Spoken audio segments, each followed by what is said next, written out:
vamos lá. Características da mutação. Então, quais são as características da mutação urucum? Inicialmente, pessoal, o que eu falei com vocês, o Maércio Laranjo, lá no canário dele, no Rio de Janeiro, o que mais chamou atenção era a cor do bico. Então, a pigmentação, a expressão da cor vermelha no bico foi que chamou atenção. Imaginem, vocês que criam vermelhos há tantos anos, de repente deparam com os filhotinhos de bico vermelho, com certeza vocês ficariam intrigados, não é isso? Eu também, no lugar dele, ia limpar. Falei, não, isso aqui sujou de cantaxantina, ou de cocozinho, né, com cantaxantina, então deve que sujou.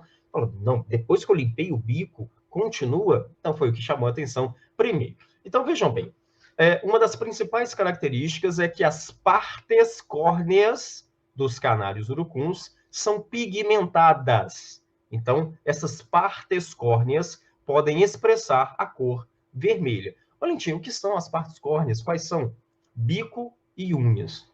Então, onde tem queratina, material queratinoso, unha e bico, nós chamamos de partes córneas. E essas partes, elas expressam também, se ingerir cantaxantina ou exemplar, vão expressar as partes córneas pigmentadas. Vocês já sabem que todo canário, para apresentar o vermelho ou vermelho marfim, tem que ingerir pigmento, não é? Então, se vocês perguntarem, ô Valentim, então quer dizer que o urucum nasce com bico vermelho independente da pigmentação? Não! Para que o filhote já saia do ovinho e você já conclua que ele é um urucum, um urucum vermelho marfim, a fêmea, a mãe, a genitora, tem que ter ingerido antes da formação embrionária o pigmento cantaxantina, ok? Seja na ração extrusada, ou seja na farinhada, ou nas duas. Não tem urucum, assim como canários vermelhos na plumagem, urucum sem a ingestão de cantaxantina. Eu até adoraria que fosse uma mutação também, onde não precisássemos dar pigmento, em que pese o pigmento não atrapalhar em nada, ok? Mas eu adoraria também que fosse espontâneo o pigmento, como algumas outras aves na natureza que nós vemos pelo Brasil e pelo mundo. Bom, Valentim, a pele também é avermelhada? Sim. Vocês que criam canários urucuns constatarão que a pele também fica avermelhada. Então, além da plumagem vermelha, partes córneas, bico e unhas, a pele também fica avermelhada. É bem interessante quando nasce um filhotinho urucum, que já vem com aquela reserva energética do pigmento, quando os outros irmãozinhos não são urucuns, você vê que a pelezinha do urucum é bem mais avermelhadinha ou avermelhadazinha do que os irmãozinhos.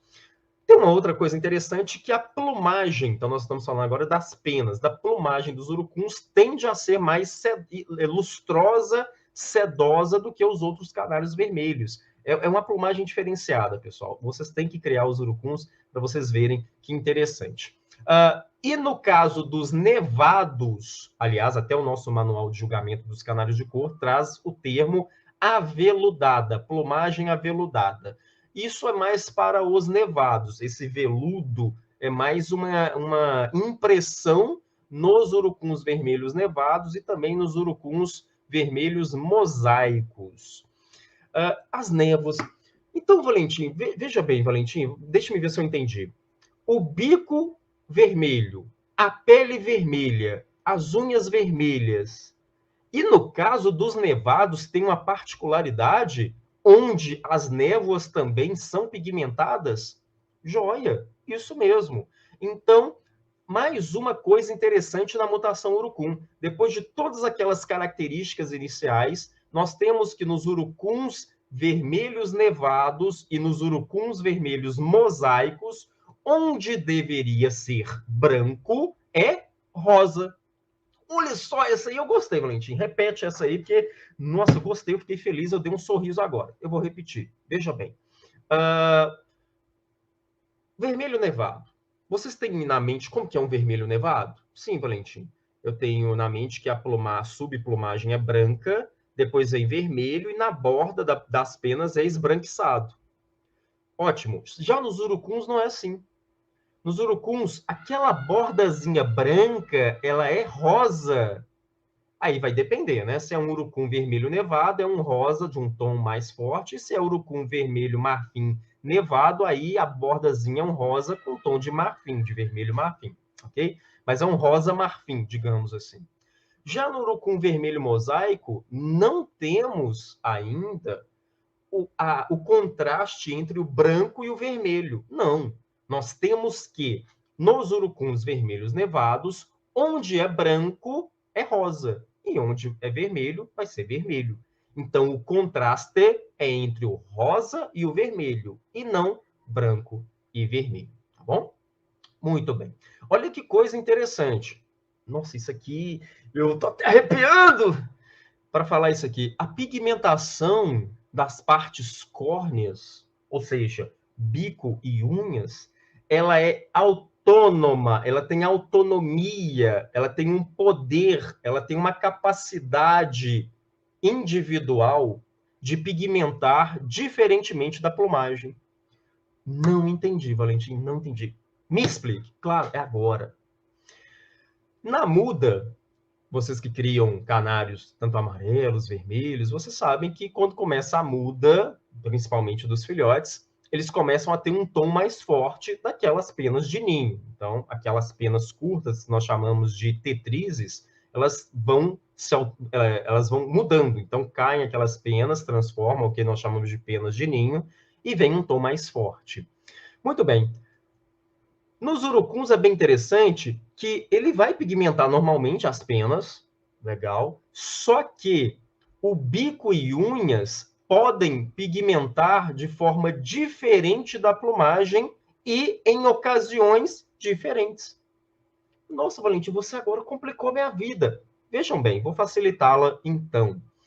Imaginem que até 180 dias de vida nós pigmentamos os urucuns, e a plumagem já cresceu, já não pigmenta mais, só vai pigmentar no outro ano, não é isso? Em tese. Acontece que se aí o bico e unhas também vão pigmentando junto com a plumagem. Ok. Acontece que se eu parar de dar cantaxantina aos filhotes já pigmentados, bico e unhas podem perder a coloração. Não, Valentim, que coisa interessante isso da mutação, hein? Muito interessante. Exato, porque nas partes córneas há fluxo sanguíneo. Então, o bico tem fluxo sanguíneo diário, lógico, e as unhas a mesma coisa. E a cantaxantina, ela só pigmentará enquanto houver o pigmento na corrente sanguínea e manterá a cor do bico e das unhas se você fornecer tecnicamente, diariamente, a cantaxantina. A plumagem não. Depois que ela pigmenta, você já pode suspender a cantaxantina, que ela vai continuar pigmentada. Porque não vai ter mais fluxo sanguíneo para transportar o carotenoide cantaxantina até a plumagem. Já nas partes córneas é diferente, pessoal. Se vocês suspenderem, ele para de enviar pela corrente sanguínea o pigmento até o bico e as unhas, e aí pode esmaecer, pode clarear, ou até totalmente ficar a mesma cor do bico e da unha dos clássicos ou dos portadores de urucum.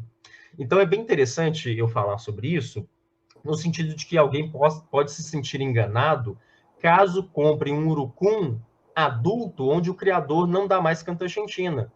Por mais que a plumagem fique vermelha, ele para de dar cantaxantina, aí o bico fica clarinho, a pele fica clarinha e as unhas também ficam clarinhas. E daí você vai imaginar que foi enganado. E não é bem por aí.